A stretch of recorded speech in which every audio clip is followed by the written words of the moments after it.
Sejam bem-vindos a mais uma grande conversa. Tenho comigo, uma vez mais, João Palmeira, em pleno período de férias, mas nós não descansamos.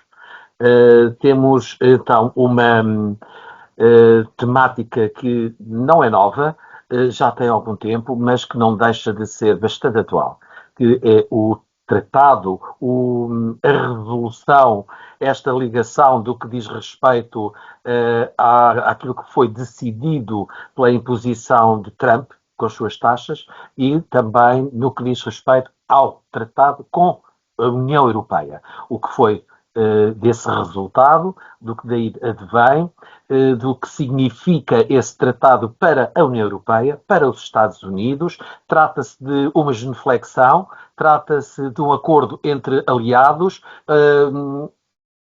Vamos falar sobre isto. João, não é uma atualidade, e passa a redundância, uma atualidade muito atual. O acordo alcançado, decidido entre Donald Trump e Ursula von der Leyen, em que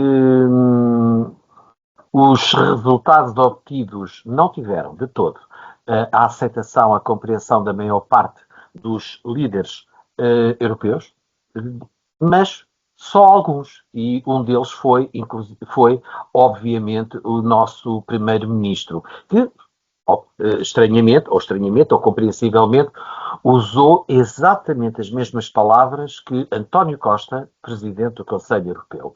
E também, estranhamente, ou nem por isso, eram as mesmas palavras de Ursula von der Leyen a justificar aquele acordo. João, o que lhe parece?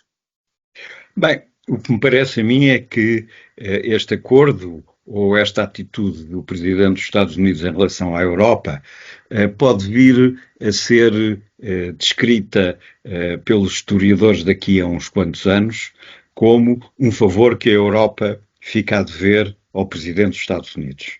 Porque veio tirar a Europa da letargia desta coisa do meio termo. Que era, para umas coisas, a Europa era uma coisa fantástica, bestial, que tinha uma capacidade do outro mundo, etc.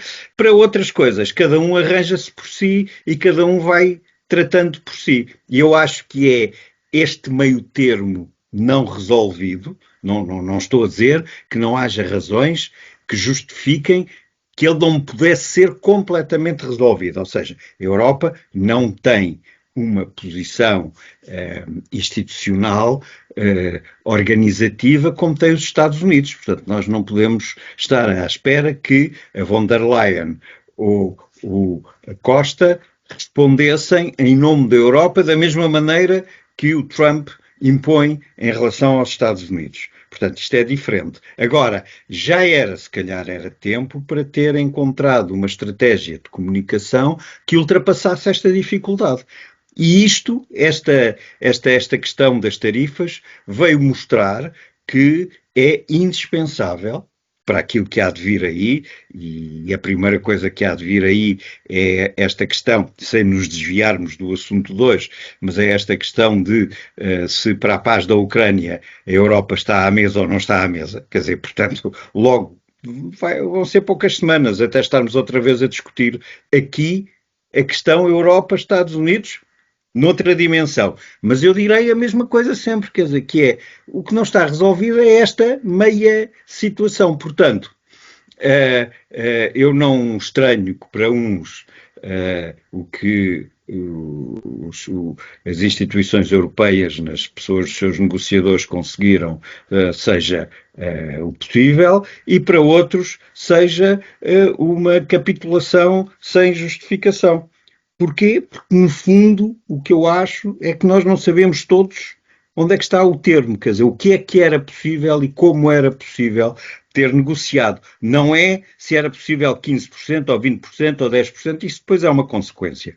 Mas é a maneira como se apresentou, a forma como se atingiu, neste caso os 15%, que agora parece que já não é 15% para alguns produtos que é mais e que para outros é menos. Portanto, é esta confusão toda que eu acho que nós temos que aprender com isto.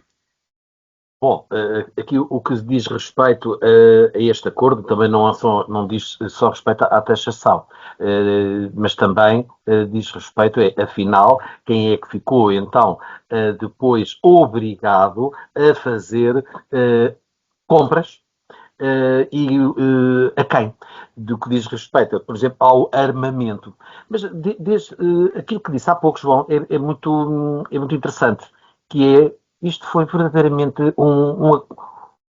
uma chamada de atenção à Europa de acordem, têm que sair deste marasmo, têm que voltar a ser uns atores principais na ação política e no teatro político mundial, como já o foram, porque deixaram de o ser. Aliás, recordemos da famosa crise financeira, económico-financeira em 2011, em que o euro, mais valioso que o dólar, então, sofreu um ataque por parte dos Estados Unidos e que causou os estragos que causou na nossa economia.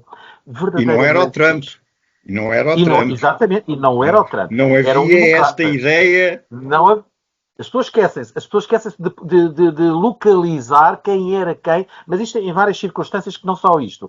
Mas foi uma coisa que aconteceu, e eu lembro-me até de uma conversa tida nessa altura, sim, antes desse, vamos chamar esse ataque ao euro europeu, em que verdadeiramente estão acima do dólar, o dólar como a bitola mundial, a moeda padrão, neste momento eles não vão permitir que isto continue. Eles vão ter que normalizar isto de algum modo, portanto eles vão-nos pôr abaixo. E foi o que aconteceu. E continua assim. Portanto, a Europa tem mesmo que repensar o seu papel. Aliás, como também a própria América está a repensar o seu futuro. Nomeadamente, tem que se reindustrializar, também como nós, Europa, a todos os níveis. Não podemos ficar dependentes dos países para onde nós ficámos dependentes ao nível da industrialização, e não estamos a falar de serviços, porque nós praticamente ficámos só ao nível dos serviços e do turismo. Nós temos que ser autossuficientes e temos também sermos nós a criar essas mais-valias no mundo. João, parece-lhe que a Europa, eu não sei se ela não aprendeu ou não, mas também não é só, digamos, a União Europeia,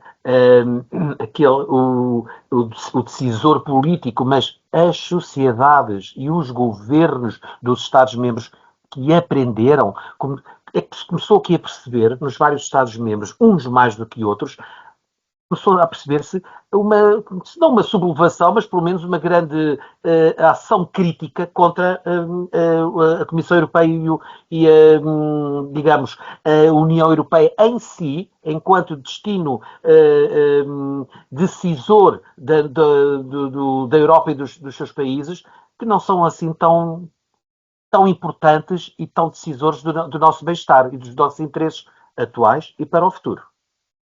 João, eu acho que, mais do que aprender aqui, me parece que o que está em causa é se prestaram atenção. Porque, repare, o novo presidente da Polónia tomou posse há 2 ou 3 dias. Faz um discurso de tomada de posse como se estivéssemos a falar há 2 anos atrás, ou há 1 ano atrás, para sermos mais próximos. Portanto, é como se a Polónia primeiro, que é a mesma coisa que o Trump diz, America First. Quer dizer, portanto, agora, América é tudo aquilo. Polónia é uma parte importantíssima, fundamental, central da Europa, e por isso mesmo deviam ser uma parte que daria um sinal. E este discurso do presidente polaco poderia ter sido o primeiro sinal, porque, João, repare que este discurso do presidente polaco me parece que, antes de mais nada, é também dirigido a Putin e aos russos.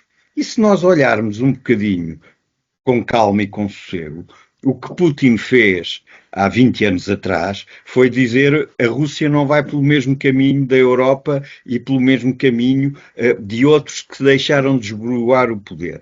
Se isso é democrático ou não é democrático, é uma conversa que é preciso ter. Agora, é preciso entendermos que a Europa está entalada aqui no meio destas pressões.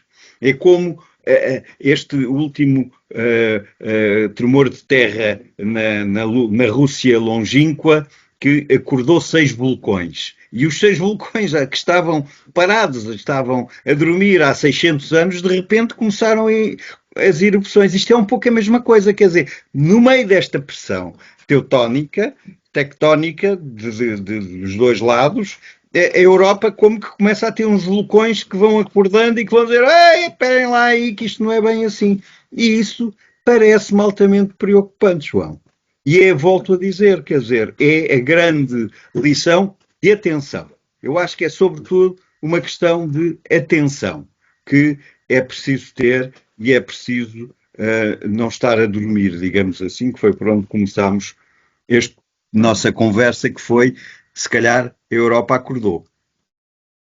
E estará também sobre a mesa, ou pelo menos não sendo algo que fizesse parte do acordo, mas estará também de um modo subliminar neste acordo, ou mesmo algo que está ali latente no mundo ocidental, algo que é bastante preocupante, a crescente invasão, que é uma invasão surda, de uma vaga de imigração, e estamos a falar não é de imigração interna do mundo ocidental, mas é a imigração do Islão, que está continuamente a entrar, a ocupar espaço, inclusivamente já a infiltrar-se nos órgãos políticos e decisores dos países e a impor as suas, inclusivamente, leis, e as suas religiões e os seus modos de vida. Vejamos, por exemplo, o que está a acontecer no Reino Unido,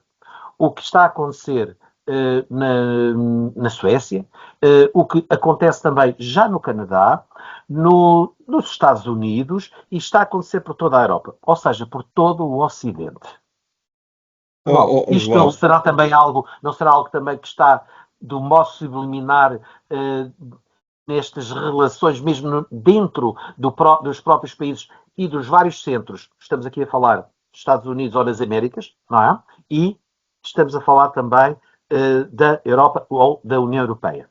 Eu acho que é importantíssima essa visão, porque se nós nos perguntarmos como é que estão a acontecer coisas, como é que elas estão a acontecer em Gaza, a resposta só pode ser óbvia, que é: nós estamos aqui atadinhos, porque se dissermos qualquer coisa ainda corremos o risco que o Netanyahu nos diga: vocês estão preocupados com os palestinianos, então tomem-nos lá. Abrem aí as portas e ponham-nos aí a viver com vocês e como vocês, e nós já ficamos muito satisfeitos. E isso, que eu acho que é um risco verbal, é um risco de discurso possível, não teria resposta por parte da Europa. Ou pelo menos não teria uma resposta verdadeira, consistente. Havia uns a dizer sim, coitadinhos, e outros a dizer não, que horror, o que é que vai ser de nós? Trump tem um problema parecido com esse com a América do Sul.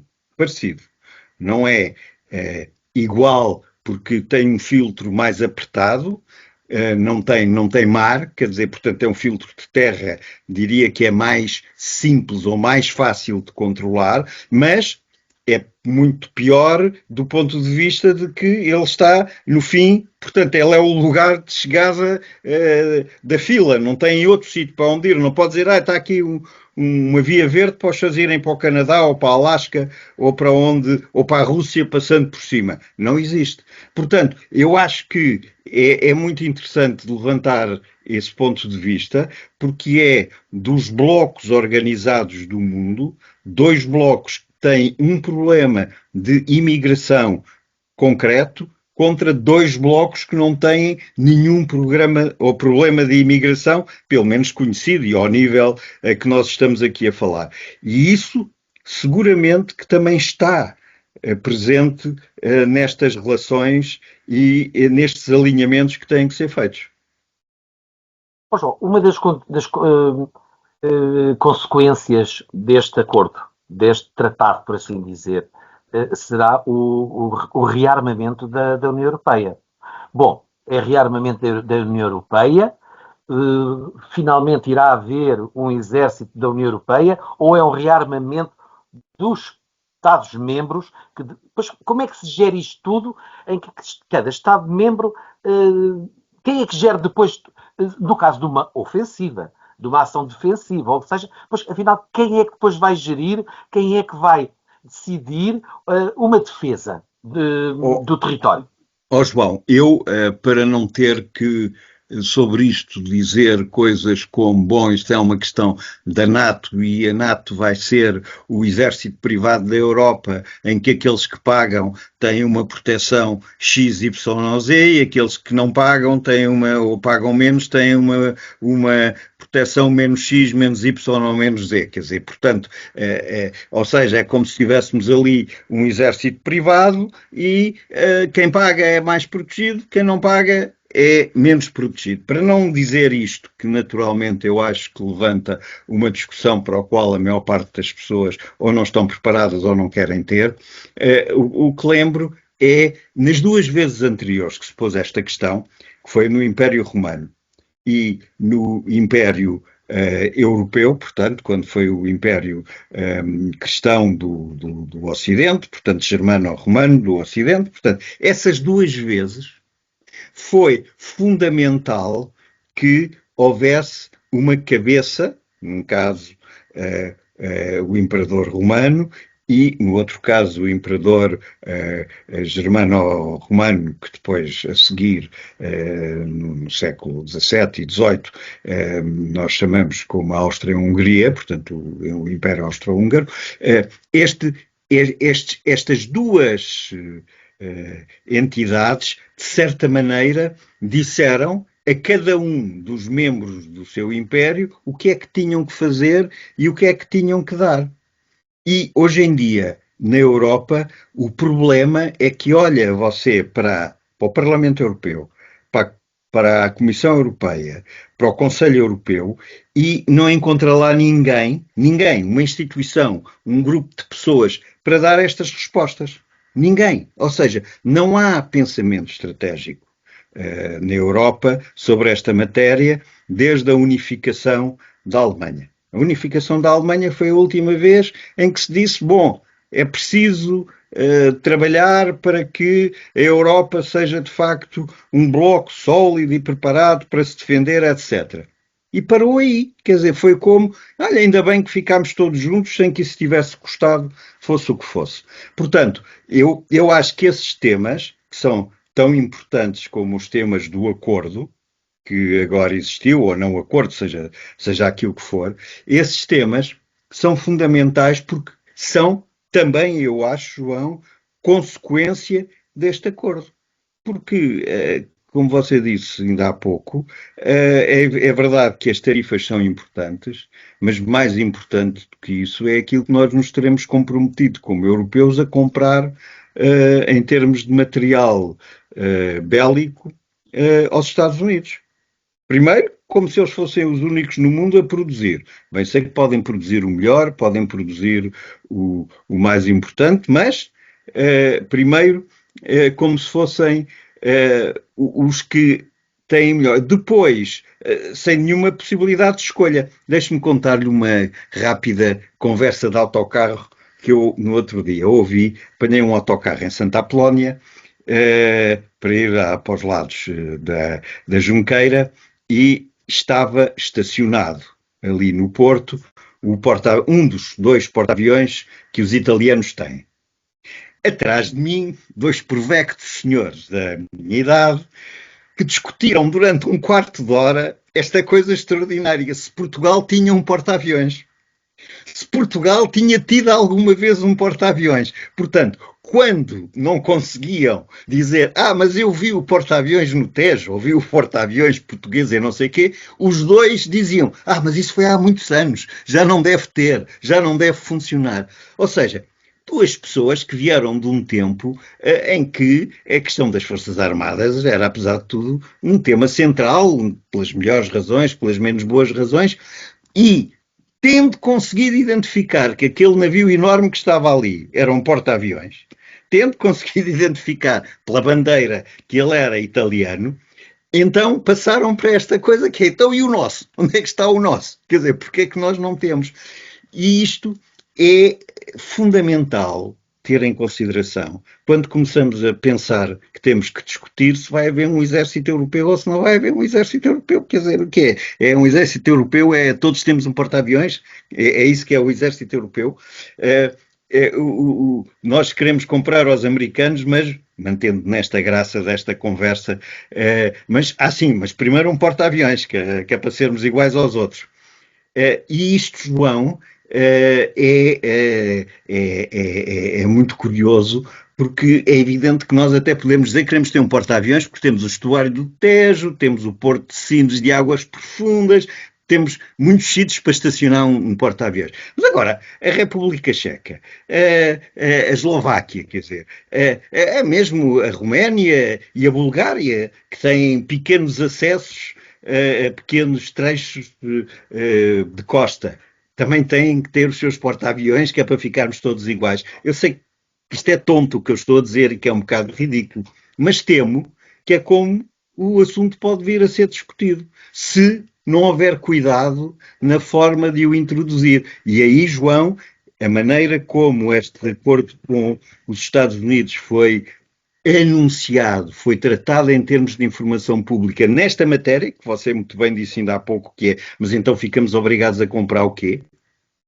Então, nós compramos agora os aviões todos à Embraer para substituir os C-130, como são os brasileiros, e o Trump está zangado com o Brasil, o que é que a gente vai fazer? Vai devolver os aviões todos da Embraer, porque temos que ter aviões americanos, porque um sistema de armas não se faz com uns a terem uma coisa de um sistema e outros de outro sistema e outros de outro sistema, quer dizer, então é o princípio do fim do Império Romano outra vez, que foi o que isso aconteceu quando cada um começou a lutar à sua maneira, não é?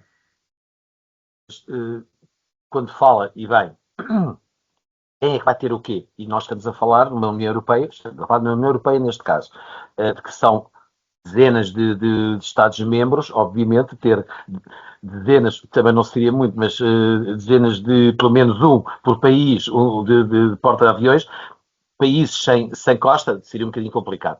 Mas no caso de Portugal, que tem já a Zona Económica Exclusiva, que é um território gigantesco atlântico, não seria, acho eu, de todo despiciente e também não seria assim tão fácil de perceber. Mas sabia o João que a nossa Força Aérea também tem uma especialidade na guerra do que diz de respeito ao nível da inteligência digital e informática, etc. Por exemplo, sim, eu acho isso nos dias que correm, aliás, é o futuro da guerra. É cada vez menos a contar com a intervenção humana.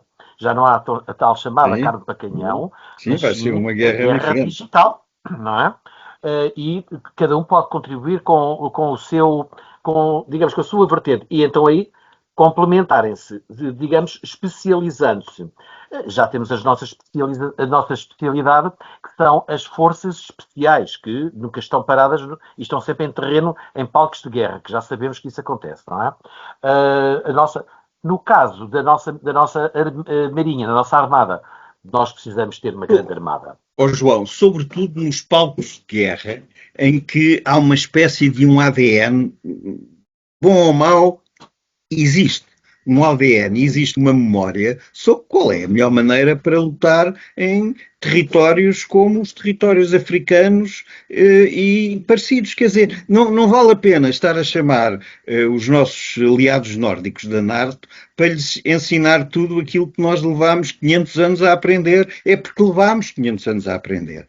E para aprender o bom, que devemos continuar a praticar, e para evitar o mal. Quer dizer, para pessoas que nunca estiveram nesses teatros de operações na sua história, não têm nem batalhas, nem incursões, nem relações com povos locais para ter esta ideia histórica, esta memória que está em nós próprios de como é que as coisas correram bem e como é que elas correram menos bem. Portanto, isso deve ser, não sei se uma especialização, mas deve ser uma mais-valia que as forças portuguesas devem ter e podem ter. E sem estarmos a fazer aqui nenhuma história especial à volta disto. esta é a defesa, que é, aliás, um pormenor curioso. Está que dei por mim a pensar e a fazer comparação com os dois fatos históricos, e não tão longínquos assim na história. O João está a recordar do famoso braço de ferro entre a América e, então, a União Soviética, que era na altura do mandato do Kennedy, Sim, com o... Era quem? Era o Khrushchev, não era? o Khrushchev, sim. Era. E então, lembra-se que ele queria enviar uma frota para Cuba com armamento ou com materiais nucleares, e Sim, ao sim. qual foi impedido e recebeu vamos lhe chamar, não foi uma ordem, mas foi um aviso: não passa deste meridiano, porque senão entramos em guerra. E até ali o mundo esteve em suspenso. E o que é que ele fez? Ele, obviamente, deu ordens, como chefe supremo, comandante supremo das Forças Armadas norte-americanas, não sei qual foi, sinceramente, agora não me recordo, mas a toda a armada do Pacífico, a Do ser Atlântico, ali, do Atlântico, do Atlântico, a do ser Atlântico. deslocada para esse paralelo. E surtiu efeito. A quanto do posicionamento no terreno, junto à fronteira da Ucrânia pelos russos, eu lembro de ter pensado, mas porquê que os norte-americanos, ou mesmo a União Europeia, ou não era a União Europeia, era a NATO, não fez o mesmo, embora a Ucrânia não seja um membro da NATO, mas pelo menos alguém se lembrasse de fazer só uma deslocação, nem que fosse de um porta-aviões, ou de uma pequena armada, ou o que seja, para ali, aquela zona do globo, como que um aviso. Não. Se faz favor, desmilitarize ou desmobilize essa concentração. Ficaram-se pelas vias diplomáticas, que deu, que deu. Não resultou. Agora veja-se o que o Trump está a que mandou fazer também, seguindo o exemplo do Kennedy, que um porta-aviões e também está a ser Mas deslocado para olha, lá. João, olha como esta conversa Ir à começou por tarde, ser uma história tonta do porta-aviões, acaba por ser o exemplo. Porque a resposta a isto é simples, é que só os americanos podiam pôr lá um porta-aviões. Só.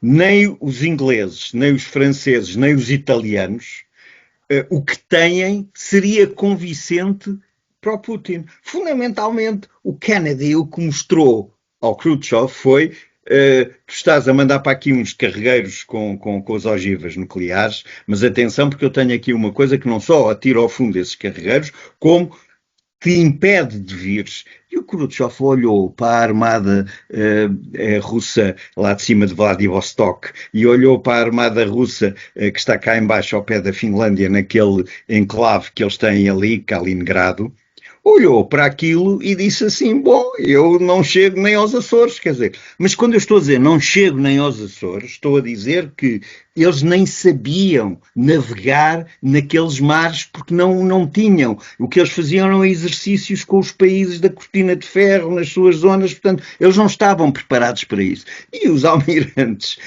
russos disseram ao Khrushchev, olha, a gente vai para lá, mas volta com as calças nas mãos, quer dizer, nem vale a pena, ele nem tem que disparar, não vale a pena.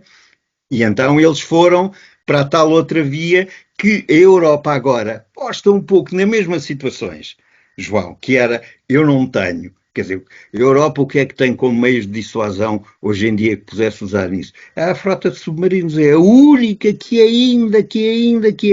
Mas a frota de submarinos europeia opera fundamentalmente no Atlântico, quer dizer, portanto, voltamos sempre, nós muitas vezes dizemos, manda-se lá e resolve-se o assunto. Não, o treino dos homens, o treino dos equipamentos, mais a adequação dos equipamentos para as zonas onde vão ser usadas, é uma coisa verdadeiramente fundamental.